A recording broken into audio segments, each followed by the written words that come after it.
Қайран балалық шақ, бал дәурен, әрбір жанның жүрегін дір еткізетін осы сөз құлаққа жағымды естіледі. Бал кезеңім бақытты өтті. Өкінішке орай кішкентай кезімдегі естелік суреттерім қалмапты. деп ағынан жарылған әнші Бақыт Шадаева ата-анасын бой тұмарым, қос қанатым еді деумен сөзін бастады. Балалық шақтың шағы барлық өмірдің бәрі балалық шақтан басталған.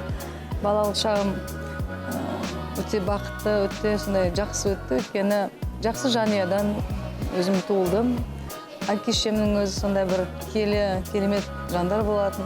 Балалы үй базар демекші, көп балалы отбасынан түлеп ұшқан әнші ыстық ұясындағы 6-шы перзент екен. Ағасы бардың жағасы бар дегендей, 4 ағам, үлкен әпкем Гүлнар және өзіме арқа сүйеген 3 сіңілім бар дейді әнші. Сол кезде балабақшаға барған кезде сондай бір әпәдем киіндіріп қоятын.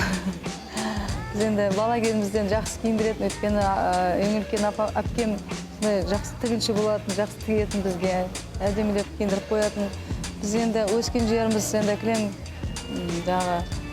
орыстар, немістер, гректер. Бақыт Шадаева оңтүстік Қазақстан облысының Жетісай қаласында дүниеге келгенін ерекше ықыласпен айтады. Туған жерімнің мәдениеті жоғары, табиғаты көрікті деп мақтанып алды. Мектепте әдеттегідей активист болдым. Өйткені енді мен өзім балабақшадан басталған негізі. Неге десеңіз, балабақшасында көптеген жиналыстар болды, ата-аналы жиналыс, сол жиналысқа өзім қатысатынмын. Және де сол жерде келген ата-аналарға міндетті түрде тақпақ, болмаса ән салып беретінмін, тақылдап тұрып. Әпкесі Гүлнар Бақыттың тәрбиесіне, тәртібіне және тазалықты сүйіп өсуіне ерен еңбегін сіңірген. Сіңілісіне шанышқыны қалай ұстау керектігін үйретіп, үстелде дұрыс отыру тәртібіне де баулыған. Мектепте үлгерімі өте жақсы болған кішкентай Бақыт бал кезінен өнерге етене жақын болыпты. Әнге деген қызығушылығым өте ерте басталды деп мойындаған әнші сыныбында тазалықшы қызметін атқарыпты.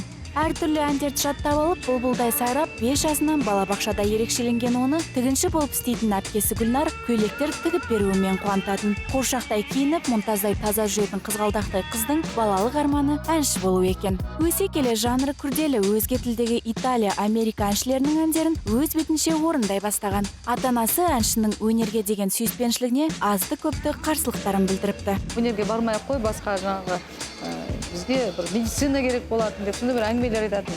Мектеп бітіргенде әнші боламын деп нақты шешім қабылдаған. Сагдиана ансамблінде ән салып, жұртшылықтың таңдайын қақтырған Бақыт бала кезінен белсенді еді. Олай болса, балалық арманыңыз орындалған екен. Сізге шығармашылық жолында таудай табыстар тілейміз. Лаура Қуанышева, Роман Ван, арнайы жаңа күн үшін.